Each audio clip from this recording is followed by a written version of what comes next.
Greg, it's good to see you again, man. Hi, hi. So what's one question that you always get asked that you deep down hope no one ever asks you again? Wow. I probably blocked them all out.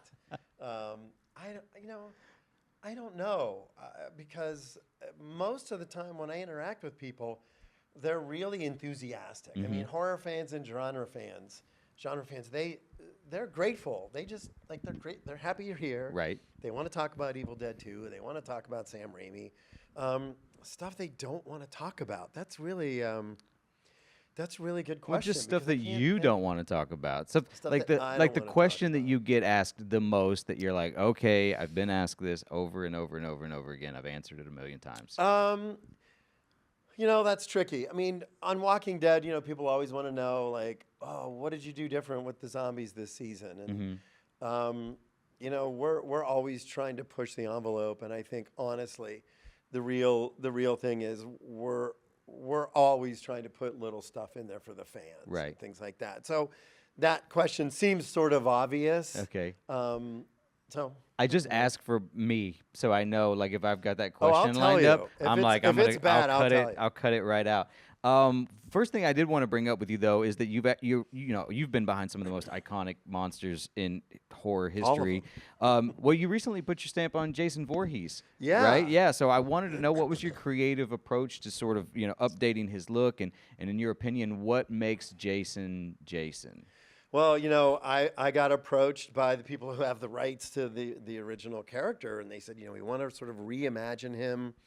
And so we did this new mask, and we did a new Jason. We kind of landed, they're like, he's not a zombie, so he's not going to be rotted. So we kind of landed somewhere between part 2 and part 3, which were some of my favorite makeups Right. in the show as he gets older.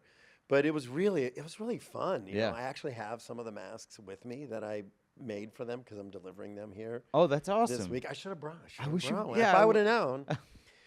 Anyway, but it was a lot of fun. I mean, I did stuff on the Leatherface game for Gun Media and designed my own Leatherface. Right. So it's fun for me to revisit those. Because look, we did Nightmare on Elm Street, we did Halloween, we did all 3 Scream movies, we did Leatherface. Like, we're the only company that's really touched every single one of those big franchises, except for Hellraiser. Hellraiser's the only one that we didn't get a chance So is that to the do. one? That's the one that you're waiting on? The one that got away? Yeah. I would do a Hellraiser movie, yeah. Yeah. I liked Bruckner's movie. I thought David Bruckner did a Yeah, really yeah. good job. Yeah. So bringing it over to Daryl Dixon, Norman Reedus and Melissa McBride, they've been, they've lived in this world for like over a decade, right? 15 years. Yeah. So what surprised you the most about how they approached this new chapter going into season 3? Well, I'll tell you, I remember when Norman came up with the idea for this show. It was probably 10 years ago. He was very inspired by a couple TV shows in the 70s, Man Called Bronson, and even Kung Fu, where it's like this character goes out there, he interacts with different communities, and by the end of each episode, the community is different and that character is different. That was sort of the basis for the Daryl Dixon show that Norman was really passionate about. And so to be able to see how these two characters interact with each other and how their take on humanity elevates these other communities, that's what the show's about. And I think that they do a really good job of interjecting the original Walking Dead spirit with this new sort of people on the move vibe. Now, and you shot this next season in Spain, is that correct? Yeah, we did 2 seasons in Paris, Yep. in France, and then we moved to Madrid for season 3. So can you confirm that there are going to be zombie bulls on the show? I hadn't thought of. There should be one zombie that was gored by a bull somewhere. But look, this season is really fascinating. It's different because we meet a bunch of new groups of people. There's even Daryl comes in contact with a leper colony at one point. Oh, wow. And what's kind of fun about it is when you initially see them, they're all covered up and they're hunched and they're walking slowly, and you're like, those walkers? And then one of them talks, and you're like, holy shit, zombies can talk. And then you sort of Yeah, you lean realize. into it. Gotcha. It was a lot of fun. So we got a chance to do some really really unique, non-zombie Right. characters for a change. It was a lot of fun. No, I love that. And in fact, I mean, this kind of answers a little bit of my next question, but there has been some fan critique that past spinoffs repeat those zombie tropes a lot of times. So, what new narrative or visual twist were you guys injecting into this season to keep the franchise fresh? Well, look, one thing that Daryl does that the other shows don't do is they approach the zombies in a very different way. In season 1, we had the marionette, the zombies that were in the orchestra, and it was like this sort of deranged French composer used the zombies to create an orchestra, and we thought, it's interesting that these people are taking pieces of their culture, and their culture in France being, the opera and that kind of stuff. So it was really fun. So in this season, we have a bit where these zombies are being used as marionettes that are portraying sort of old world Spanish, culture. So, there's still scary in certain many elements, because to me zombies always have to be scary, but we also have an opportunity to see how other cultures relate to them. Dude, so it's been kind of fun. Yeah, that sounds awesome. Yeah. You've got this long legacy in horror effects, and now you have a new show coming out Yes. called Guts and Glory. Yes. Tell me about it. I want to hear about it. It's so insane. Okay. So look, I'm a big, I love competition shows. Yeah. I watch Survivor, I watch Naked and Afraid, I watch Traitors, I watch Jeffrey's Destination. I watch all of it. Okay. It's really entertaining. When I come home from work and I'm tired. You want to turn your brain off? I want to just put Yeah. on something that's pure entertainment. I respect it. And I thought to myself, I've never seen a horror competition show Uh-huh. that is straight horror.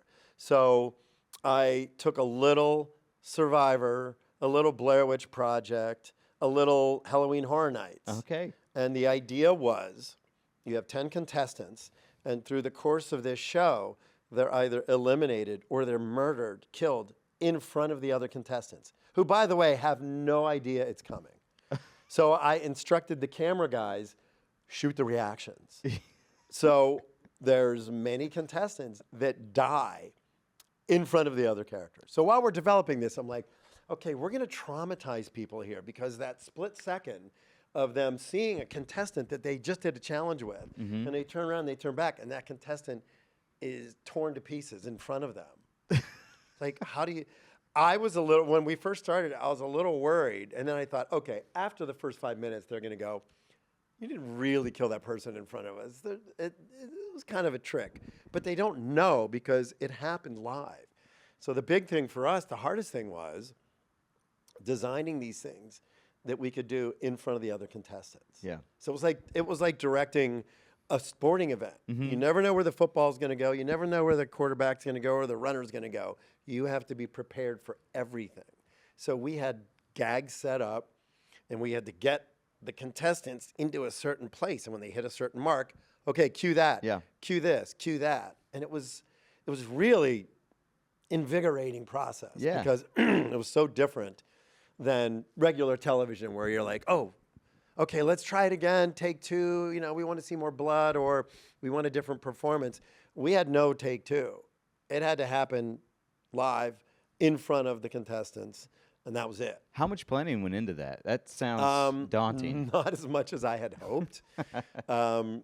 It was daunting, Yeah. and nobody had ever done it before. I hired most of the Walking Dead crew, and so we had been doing scripted television. So it's like you set the camera here, the characters come in, they hit their marks, they talk, they kill a zombie, whatever. So for this... And you can redo it if it goes and you can wrong. redo it. Yeah. Oh, shit, they flubbed their line, or they Yeah. didn't hit their mark, or whatever. But with this, we had 6 camera operators, and the camera operators had to move around and capture the action, capture the interaction, capture the dialogue, and know that at a certain point, they were being, directed by my DP, DC Manwiller, to like, okay, zombies are going to come in, or this monster is going to come in, or this possessed person is going to come in. So it was really fun. It was so weird. And I watched the last 2 episodes. I'm in the middle of posting it now. It's just fun. Yeah. Because you see the contestants, and they're like, I know this isn't real, but they're going to just keep throwing everything they can at me to scare me and to put me off of my game so that I do or don't win. But it's a legitimate competition show. There is a winner at the end, so they're competing for a prize, and it's a thing. It's so much fun. It sounds awesome. It was great. It sounds like a lot of fun. I great. can't wait to check it out. Last question for you before we get Yes. out of here. I am a giant fan of Creepshow. I watch them all. I Thank you. would love to know if there's Thank you. any update on the 5th season. You know, that's funny you would say that because I'm having dinner with the Shudder executives, and I think there's a Creepshow episode where I hold them ransom. And if they don't agree to do another season, then I agree to unleash all of these demons on the world. I just wrote that, by the way. I think that's a great episode. You know, I have so many people that love Creepshow. And, you know, to me, having the opportunity to work with the writers that I worked with and to get the actors in there, you know, Giancarlo Esposito, and I see each other all the time, and he's like, that was so much fun. Like, It was the I first- called everybody in my phone book. It was literally the first set visit I ever did, by the way. Oh, really? was When we were Creepshow. shooting that episode? Yeah. Oh, wow. Yep. So that was, which was so much fun. And Thank you. Yeah. It's a great show. It was so much fun, and I put so much of my heart in it. The funny thing is, season 1, I was like, yeah, how hard could it be? I've been on Walking Dead for 12 years, and I was like, it's 10 times harder because you have 3.5 days to shoot an episode, and then you have a new story, a new cast, and sometimes a new director every 3.5 days. Yeah. So you're constantly like changing. And Sounds like you just love stressing yourself out. you know, somebody said the word vacation this morning. I don't know this word, but I still love what I do. And Yeah. I'm lucky at, you know, in my advanced age and experience that I still love it. Look, I think you look great. Well, And you're doing a wonderful job. Thank you so much for your time, Thank sir. you. I really appreciate it. Thank you. you.